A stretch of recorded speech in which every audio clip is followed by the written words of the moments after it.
2025 সালটা আমার জন্য ভীষণ যন্ত্রণার ছিল। এই বছরে এমন সব কিছুর ভেতর দিয়ে গেছি যা আমাকে সত্যি ভেঙে দিয়েছে। আমি কিছু প্রিয় মানুষকে হারিয়েছি, আর নিজেকেও একসময় পুরোপুরি হারিয়ে ফেলেছিলাম। দিশেহারা, বিধ্বস্ত। আগের বছরগুলো সহজ ছিল না, কিন্তু এই বছরটা যেন আলাদা করে আঘাত করেছে। কেউ জানে না এই বছরটা টিকে থাকার জন্য আমাকে নিজের সব শক্তি উজাড় করে দিতে হয়েছে।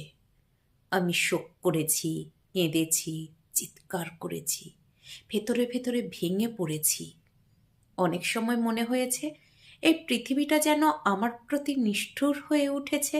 কেউ কখনো বুঝবে না এই একাকী যন্ত্রণাটা কতটা ভারী ছিল, কারণ কেউ খেয়ালই করেনি আমি নীরবে কতটা কষ্ট পাচ্ছিলাম।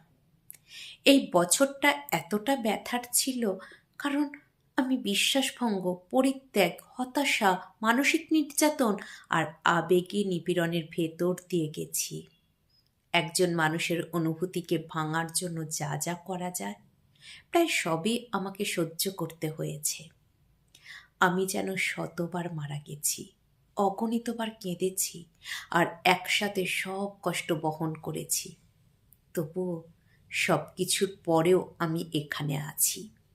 জীবনের এই যন্ত্রণাময় অভিজ্ঞতা থেকে শেখার চেষ্টা করছি। এখনও আছি, প্রতিদিন নিজের মানসিক স্থিরতা ধরে রাখতে লড়াই করছি। এই বছরটা আবারও আমি ভারী আর ভাঙা হৃদয় নিয়েই শেষ করছি, এটা স্বীকার করতেই হয়। তবুও আমি নিজেকে নিয়ে গর্বিত, কারণ জীবনের সব ধাক্কার মাঝেও আমি বারবার নিজেকে তুলে দাঁড় করিয়েছি। এই বছরটা হয়তো হারানোর আর ভাঙনের বছর ছিল, কিন্তু আমি আশা করি আগামী বছরটা হবে সেরে ওঠার বছর। আমি আশা করি আগামী বছরে পৃথিবীটা আমার প্রতি একটু দয়ালু হবে।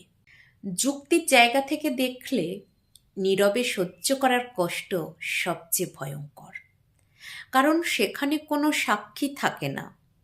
আবেগের জায়গা থেকে দেখলে এই নীরবতাই মানুষকে সবচেয়ে গভীরভাবে ভেঙে দেয়।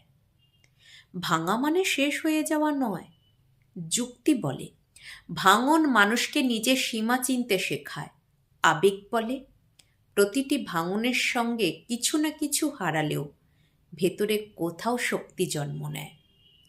একাকী লড়াই করা সহজ নয়।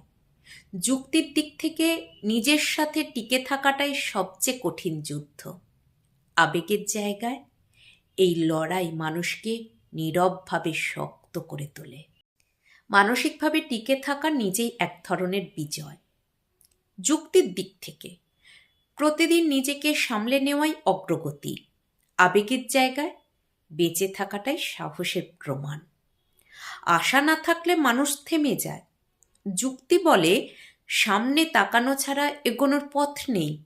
আবেগ বলে সামান্য আশাই অন্ধকার সময় পার করার শক্তি দেয়। শেষ উপলব্ধি 2025 হয়তো আমাকে ভেঙেছে, কিন্তু শেষ করতে পারেনি। আমি এখনো এখানে আছি। এই সত্যটাই আমার সবচেয়ে বড় জয়।